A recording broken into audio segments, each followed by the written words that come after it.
warahmatullahi wabarakatuh. Apa kabar kalian hari ini, Gan? Semoga dalam keadaan baik aja. Bertemu lagi bersama aku, Iras Aprilia, tentunya dalam konten fakta dan realita sosial. Terima kasih bagi kalian yang udah mengklik video ini. Jangan lupa kalian tinggalkan like, komen, dan subscribe-nya biar channel ini bisa berkembang ke depannya. Konten kali ini itu aku akan bahas tentang gaya hidup atau terkait dengan penampilan yang menjadi pilihan setiap orang yang ada di muka bumi ini gitu. Menurut aku, gaya hidup atau penampilan itu adalah hak setiap orang gitu. Wajar-wajar aja kalau orang ingin mengubah penampilan mereka selama penampilan itu tidak menyalahi aturan atau kodratnya gitu ya. Tapi hari ini banyak loh kita lihat orang-orang terlalu berani mengubah penampilan mereka gitu. Terlepas itu dosa atau tidak, ya yang penting bisalah terlihat good looking di mata orang lain gitu. Ya enggak? Nah, bicara soal penampilan, tentunya semua orang menginginkan mereka itu terlihat good looking di mata orang lain gitu. Terkhususnya kaum perempuan, tapi tidak menutup kemungkinan kaum Adam juga melakukan hal yang sama gitu. Nah, karena ingin terlihat good looking tadi, banyak perempuan-perempuan atau orang-orang di luar sana itu melakukan semacam operasi plastik, memutihkan kulit, atau merubah warna kulit, atau merubah gaya rambutnya, pakai kawat gigi gitu, atau ya sudut lemak dan segala macam yang terkait kepada penampilan seseorang gitu. Nah, penampilan ini adalah hal dasar untuk menunjang orang-orang bisa percaya diri terhadap dirinya sendiri ketika mereka keluar gitu. Tentunya semua tindakan tadi punya resiko gitu. Setiap operasi plastik dan segala macam yang dilakukan oleh mereka-mereka di luar sana itu tentunya punya resiko gitu. Nah, ketika berhasil ya bersyukur, ketika tidak ya tanggung risikonya sendiri gitu. Karena banyak buktinya juga orang-orang yang gagal melakukan operasi plastik pada wajah mereka sehingga berdampak kepada hal yang lebih mengerikan gitu. Nah, jadi kembali lagi kalau kalian yakin melakukannya di luar itu pahala atau dosa atau gimana nya, itu kembali lagi kepada hak setiap orang. Langsung aja ke kasus kali ini. Cek. Dia adalah Sandro, seorang pria yang datang dari Jerman dengan usia 39 tahun. Nah, artinya di sini bahwa laki-laki juga ingin terlihat berbeda dari yang lainnya gitu. Nah, jadi si Sandro ini selama 13 tahun dia sudah berhasil memodifikasi bagian tertentu di tubuhnya itu sebanyak 17 kali modifikasi gitu. Wow, 17 kali modifikasi dalam waktu 13 tahun.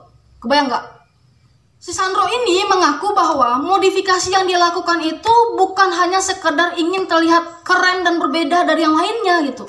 Malahan dia bilang bahwa banyak orang-orang yang di sekitar dia itu bilang dia itu aneh dan gila gitu atas modifikasi yang dia lakukan gitu.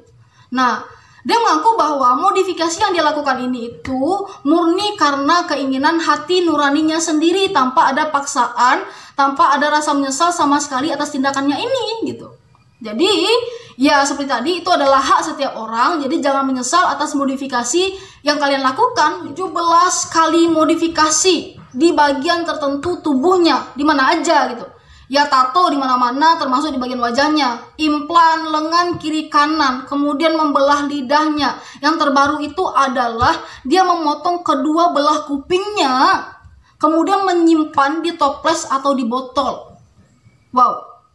Berani nggak tuh motong kupingnya, katanya di sini biar terlihat berbeda dan seperti tengkorak gitu.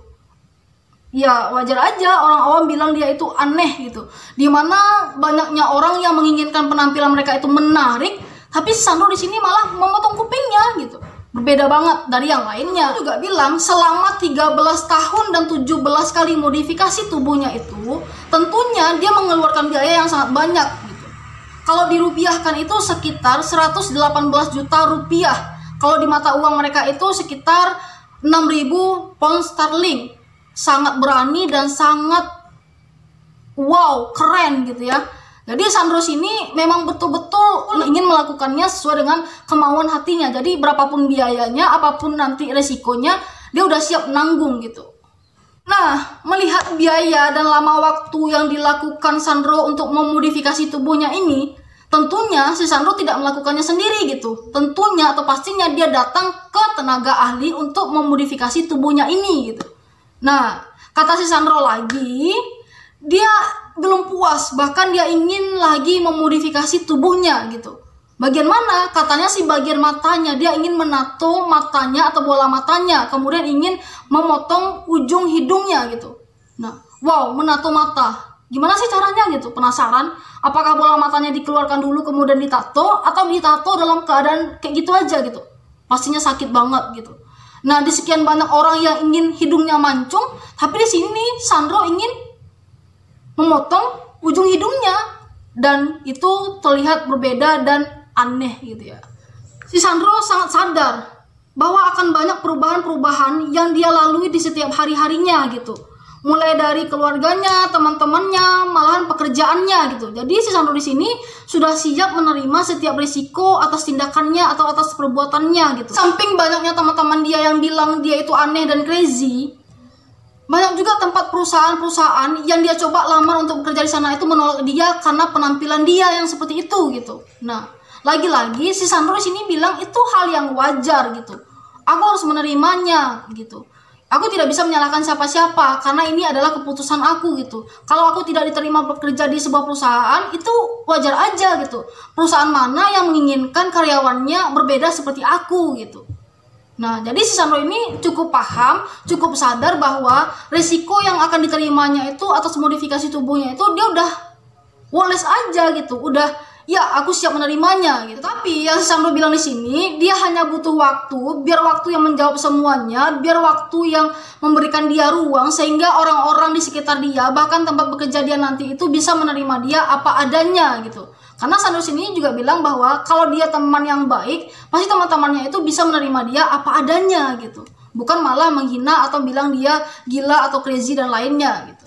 Jadi betul juga ya kalau teman itu sebenarnya harus saling mendukung lah gitu, walaupun tindakan teman itu berdampak kepada hal-hal yang gimana gitu, tapi setidaknya sebagai teman jangan menghina atau mengejeknya. Dari modifikasi yang dilakukan Sandro ini juga, dia berpesan kepada orang yang melihatnya, kepada orang-orang yang menyaksikannya di media sosial bahwa tindakannya ini bukan untuk ditiru-tiru, bukan untuk diikutin, bukan untuk gaya-gayaan, bukan untuk terlihat keren gitu.